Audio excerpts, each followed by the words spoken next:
how to use Glogster and how it can really benefit your classroom if you're using it for collaboration with your students and trying to also add a new spin to research and presentations.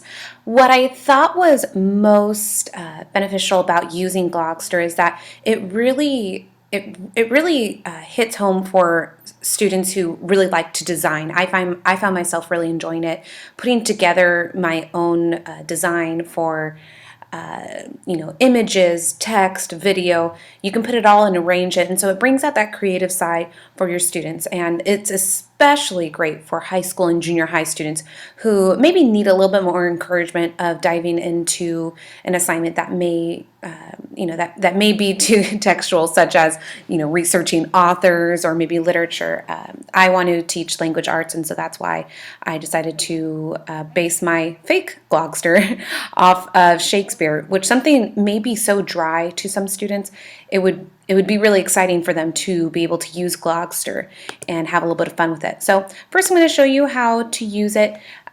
You would build yourself a profile right here. And so that alone, gives the students to be able to create a personality for themselves. Now, over here on the dashboard, it's the main area where you can really locate everything. Now, what I did was I did create my own glog, and it was really fun just to see what I could do and what I could add in, and seeing the end product was really cool because I did this, and what would be great for students is that they could each be contributing to this project together. Now, something that was cool was, like for instance, right now you're seeing the WW. That's because I took that image from online, and so it would take you directly there. Now, let's see. So I put in these images myself. I also put in all the text on my own, and it was fun for all learners to do because if you have somebody who wants to put in the text and really loves the facts, they have their own section. If you have somebody who wants to put maybe some logistics, they can insert that as well. And you can also put in videos. So I thought that this would be great for students if you needed them to go home and do something for homework. They could put this all together. Plus, they can easily get to a video. So I inserted a video there, so you can include a lot of information from different sites all within one. And students can all contribute to this. It also is fun because you can add in different frames, you can change the colors. It's a very, very cool tool to use if you really want to show students how complex their assignments can be. So if you want to give them a little more freedom and you want to give them some more creativity in your assignment, you can do that. So, and if a student decides, maybe one of the students is in charge of making sure everything looks clean, they can move everything around. They can change the frames. They can change the text. They have a lot of freedom to do anything that they want. They can put in audio, data, video, graphics, text, everything. So it's really, really fun if you want students to enjoy their project.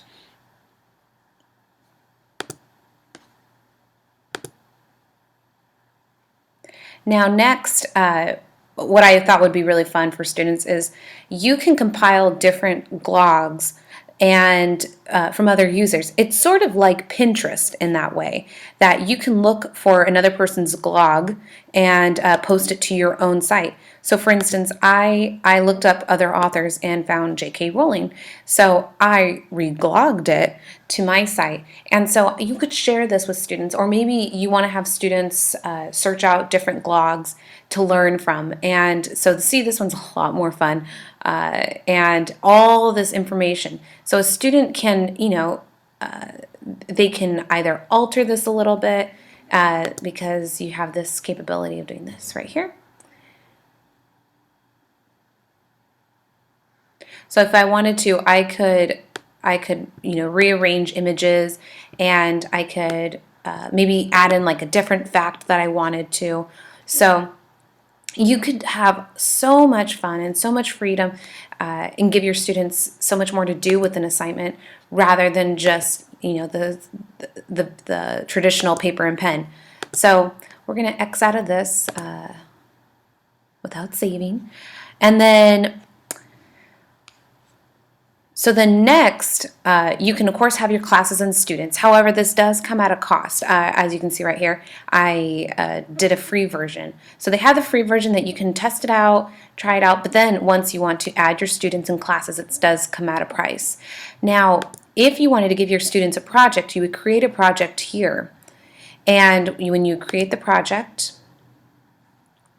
you would choose a template that you want everyone to see. So we'll choose this JK Rowling. And then you would give the project name, the description, and then you would assign to your students. Of course, I don't have a class, so I haven't created a class, but you would give instructions, and then you can also follow up with everybody and let them know what whether they're doing a good job, and encouraging that collaboration, making sure that students are all doing their part.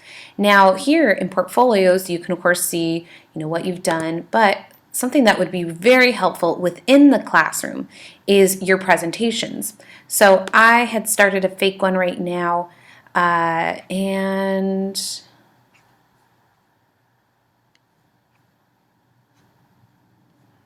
so we'll go down here to edit this presentation.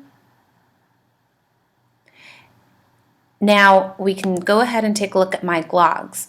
Now, of course, we have the one that I created, and we'll drop that in there. So let's say we're doing a presentation about authors, and so we want to put the J.K. Rowling one. Now, we're going to preview this. And so I can give a presentation if I just wanted something really easy to go to. So I could start off with my page with Shakespeare, and so I can show that off to all the students. And then if I wanted to go to my next one, then we could just click on the J.K. Rowling, and of course it will come up there.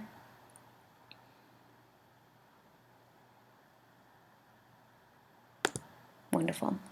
Now, let's say that you just need a little bit more to present. Well, that's easy. What you would do is you would go to this fun land of Glogopedia.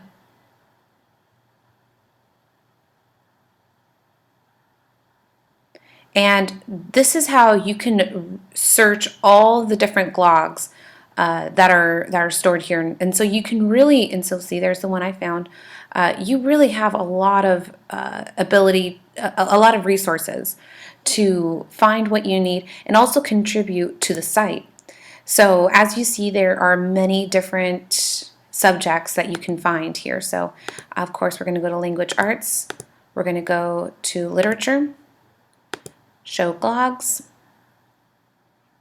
And so now, okay, we're going to look for another author.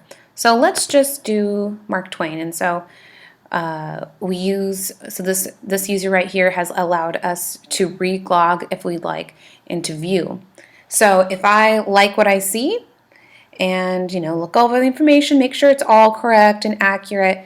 But this also adds just a fresh new layout to the information, and that's the beauty of this. Is it's not making it just a standard one pathway of learning and teaching. It's showing all these different ways that how we all have a unique mind, a unique personality, and ability to learn. So this is what Glogster is all about. I mean, if you want to think about it, it's almost like Pinterest, but but for strictly education, and but it's also fun. And so I hope that you enjoyed this presentation and my take on Glogster. If you would like to follow my YouTube page, you can go ahead and click follow. Thanks. Have a great day.